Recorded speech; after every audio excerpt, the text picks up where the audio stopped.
Hey there, FCA. Tanner Roth here. If you're not from FCA, welcome.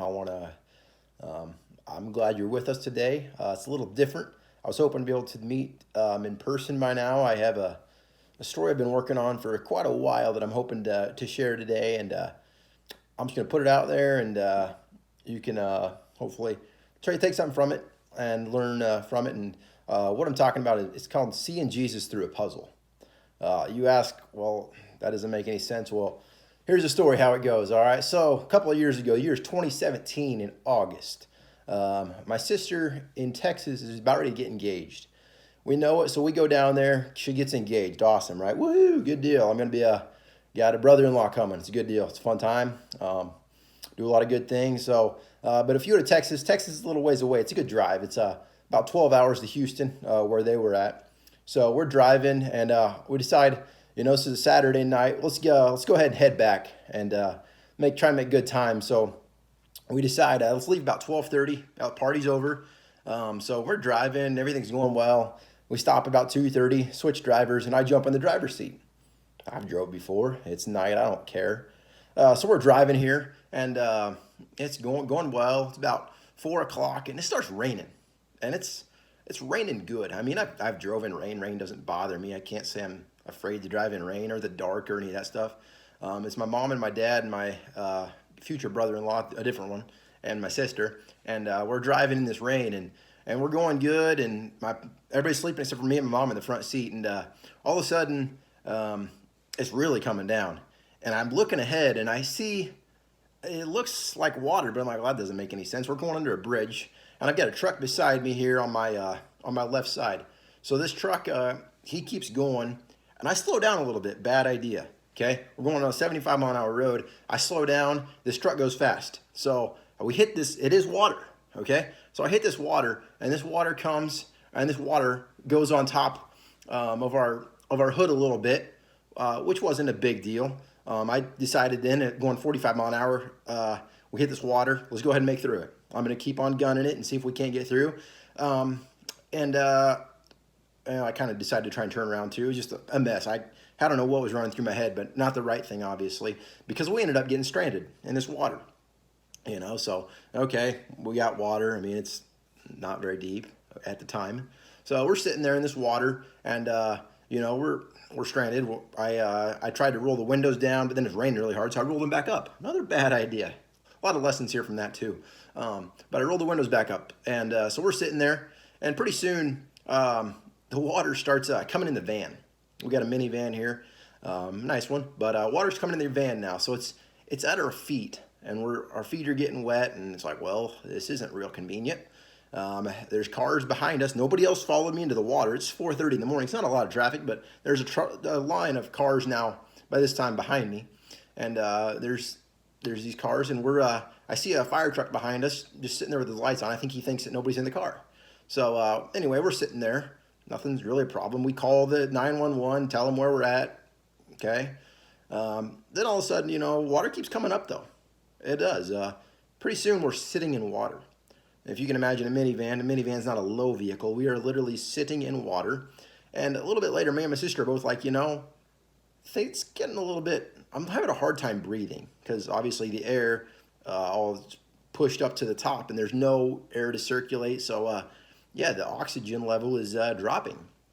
So we kind of panicked a little bit for a little bit. And luckily we had a screwdriver in the van. We handed it back to my dad. He was able to pop out the window after a couple of good swings, and we were able to hop out of the vehicle. The firemen, we waved the firemen down then. They came down, got us out, and life was, obviously wasn't good. Van never ran again. We had to go to a hotel, all this stuff. All of our stuff was wet. We went back, cleaned out the van, but we made it back late that night. So we left at 12:30, and we got back after 12:30 the next morning. So 12-hour trip, should have been 12, ended up being a little over 24. So that's kind of a little background story for my puzzle. See, my puzzle, that week when I was there, I went to Cowboy Stadium. I'm a Cowboys fan. If you're not a Cowboys fan, don't tune me out yet, okay? Not a Cowboy story.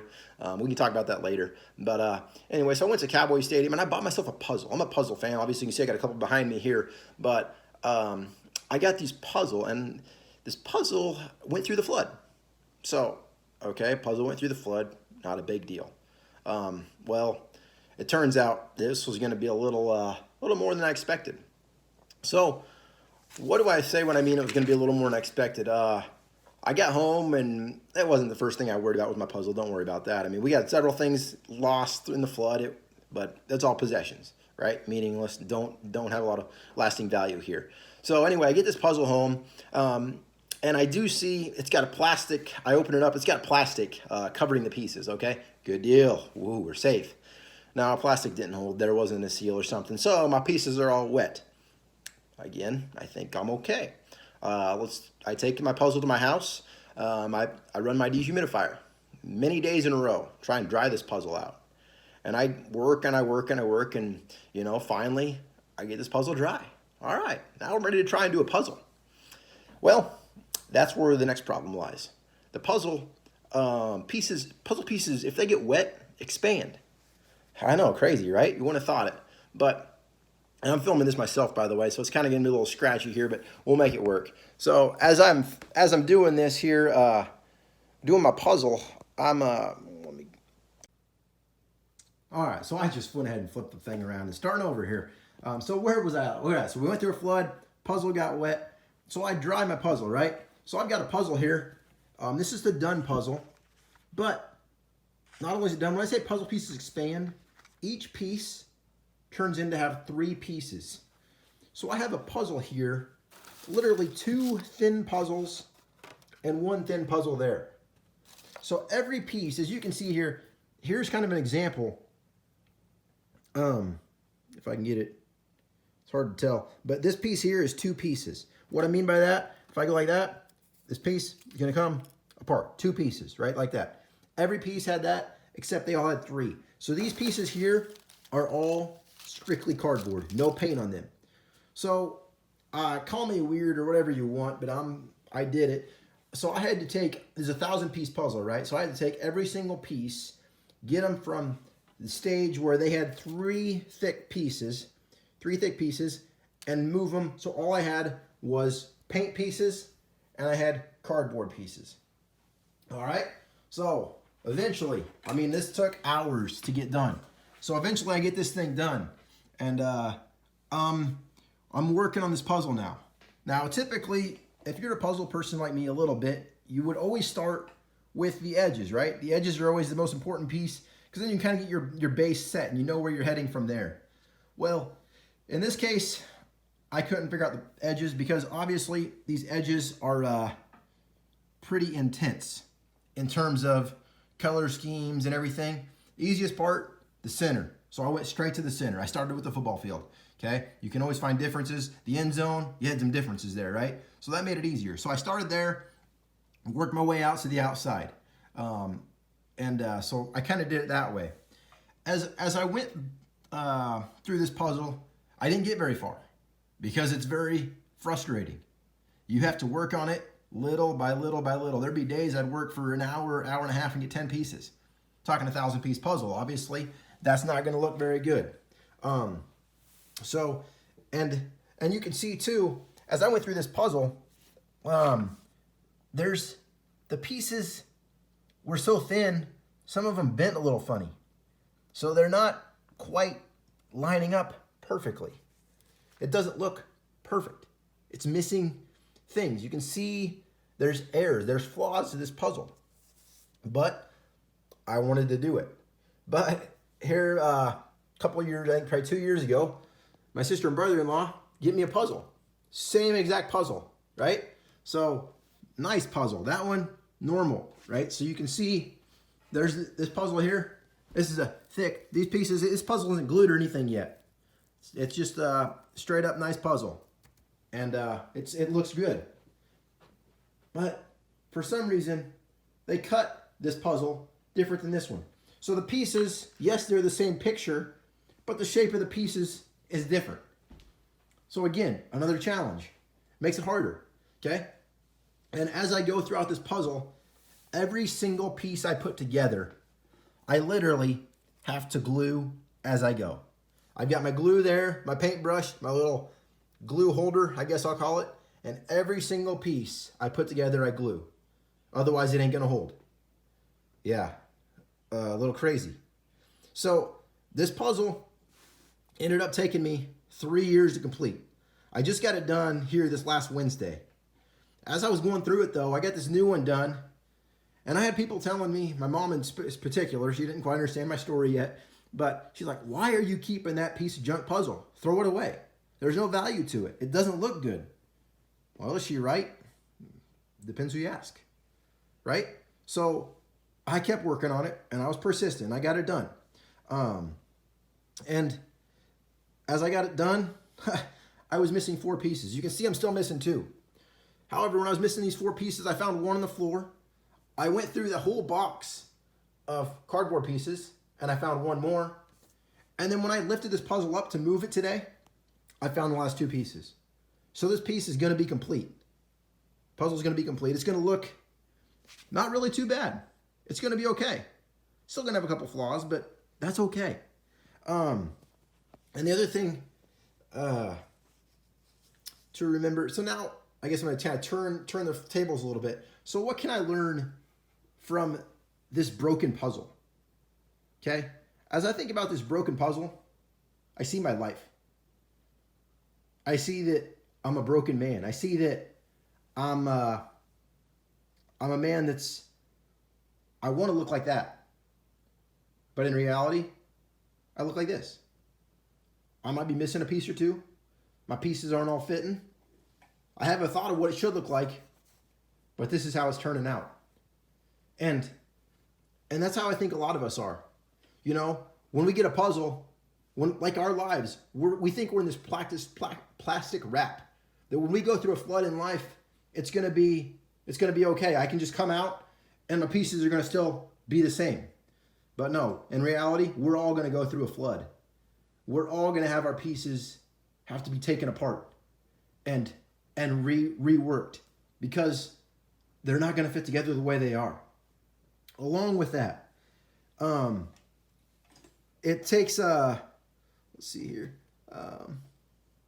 Sorry about that. Like I said, this is live. So every piece has 3 pieces. So when I talk about that, we're looking at these puzzle pieces there of 3. In our lives, there's going to be things we have to get rid of. Right now, we're going through a time in our society where, you know, things are different. Things are hard. Maybe we're learning, though, that there are certain things that were getting in the way of our relationships. Maybe sports for me was a priority, right? I enjoyed it. I still do, but I don't have it. And that's okay. Let it go. Maybe we struggle in other areas of our life, like greed or jealousy or lust or self, all about myself. We're selfish. Maybe I don't know what other things. Maybe we got wrong friend group. Maybe we just got things we got to let go. We got to take these pieces off, and don't just take them off. Move them. Get them out of our life. Get rid of them. So that's kind of the second thing I learned through this puzzle. The third thing, when we talk about Jesus, Jesus doesn't start with the outside. Jesus doesn't start with looking at our outside and say, "Hey, you're not pretty enough for me. You're not strong enough. You're not fast enough. You're not good enough at this sport we're playing," right? No, Jesus says, "I want your heart. I want your heart." And that's what he pursues. And when he transforms our heart, our whole puzzle starts to come together. I had to start right here in the middle. I started here, and I spread that thing out.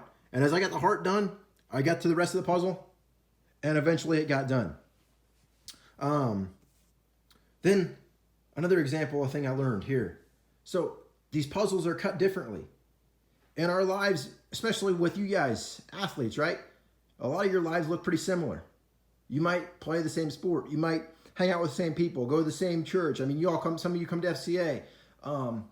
You look the same, but you're not the same. Everyone is different. Even as 2 puzzles look exactly the same. Yeah, one went through a flood, one didn't. But even deeper than that, they're cut differently. The pieces are shaped differently. And it's the same way with us. There's no 2 people that are created exactly the same. So we can't treat people exactly the same. We got to love each person individually for who they are. Another thing about Jesus, man, he doesn't give up on me. He's persistent. Don't get me wrong here and think I'm comparing myself to God. No. But God is a puzzle maker.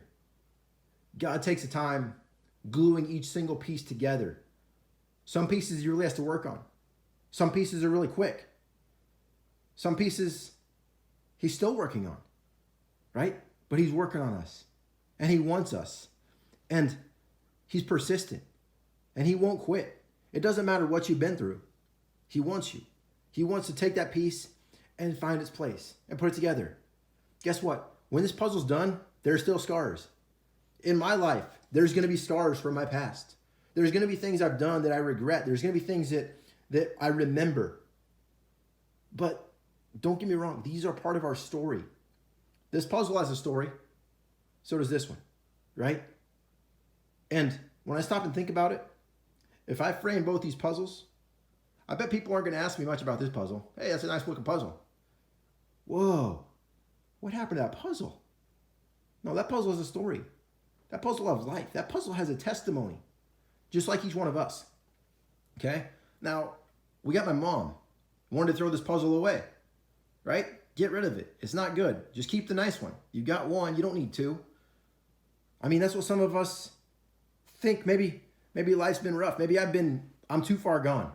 Maybe my puzzle's trash. My life is trash. It don't deserve anything. I don't deserve this. No, that's not what Jesus says. Jesus wants us. Jesus continues to work.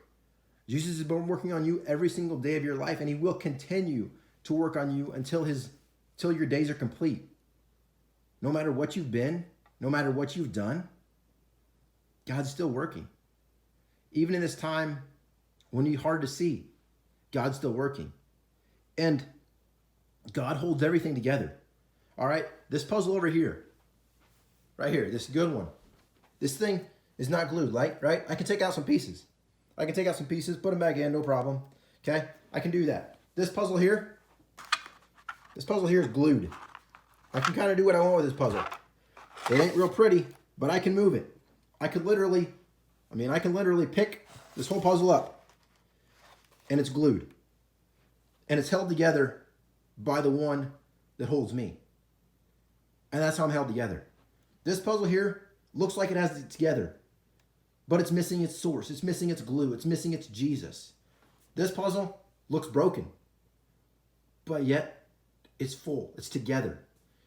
And that's another thing we can take from this. Guys, as I did this puzzle, man, I kind of was listening to Christian music and pastors and stuff, and I just got a lot out of it. And I hope that some of these things I'm sharing kind of might hit home with you. And the final thing, as I did this puzzle here, I got this glue here, right? So I'm going to go ahead and kind of demonstrate a little bit. So I got some glue there, put on there, right? Take my paintbrush. So I want to glue a little bit here. I'll just glue right here on the cowboy. As you can see, that glue is white, right? Don't look great. It's white. You can see it, right? Yeah. But as you let it set, as you rub it in, that glue goes away. You don't see it. You know it's there because the pieces are still holding, but you don't see it. Here, you don't see glue. You don't think you need glue, but you're falling apart. Here, you don't see glue, but because you have Jesus, he's holding you together. He's working on you, and he wants you. And I think that's my final thing I learned through doing this puzzle with it. Sorry about that, got a phone call, but now we're back. So anyway, like I was saying, the glue holds it together. You can't see it, but it's there. And that's Jesus. That's Jesus in our lives. And in our lives, it should be seen. And Jesus will be seen if we're living for him. Kind of in closing, I want to give a shout out to the seniors. We've got a big, nice group in FCA of seniors, and it's been a joy, absolute joy to do life with you guys, and to see you each week, see your joy for life, see your honoriness and everything else that you bring. It was awesome, and I'll miss you, but know that I'm here for you. And I was going to talk about these other pieces, these cardboard ones, just there's no good, no value to them. If anybody wants one of them, to remember, to take and to burn, maybe it's something from their past they want to let go of. If there's something that you just want to get rid of, or this reminds you of something, let me know. I got plenty of them. So, and then finally, I'm just going to close in prayer. And then I've been working, I do a little rapping on the side. Not good rapping, but a little bit. So I kind of did an FCA rap. A lot of it's an original one I wrote from a long time ago that I'm using with some FCA and turned into it too. So let's just pray, and then I'll do that, and we'll call it a day. Dear God, we just thank you that you're at work, even in this time. We just thank you that we can see you in all things if we're willing to look. Just thank you for showing yourself to me through this puzzle. God, that I'm broken, that I went through a flood, that I'm a mess. God, that you've been working on me for a long time, and you're going to continue to work on me. I'm never going to be perfect. I'm always going to have flaws. But God, let me just desire you. Let me desire to not look perfect, but be vulnerable, be a light, be an example for you. And I just thank you for everyone watching this. And I pray you bless them and guide and direct our lives. In your name I pray. Amen. So, well, here's my little rap. It ain't very good, but it's a little something. Maybe you can get a chuckle out of it or something. But it does have a good point. It's basically kind of the gospel message, especially through the chorus. So I wrote some of it today, so it ain't gonna sound real smooth, and that's part of it, right? I ain't no professional. But here we go. Welcome to FCA. It's for Jesus that we play. We kick, shoot, hit a ball. Remembering above all about a God who died for me, and because of him I am free. If your needs ain't been met, there's hope for you yet, because all of us have been a mess. But if we stop and confess, he accepts you where you are. He's never very far. It's only through his love to come from above. There's no time to wait, because soon will be too late. So, hey, yo. Supposed to be some echoes here. Hey, yo. Yeah. I do that twice, really, but that's all right.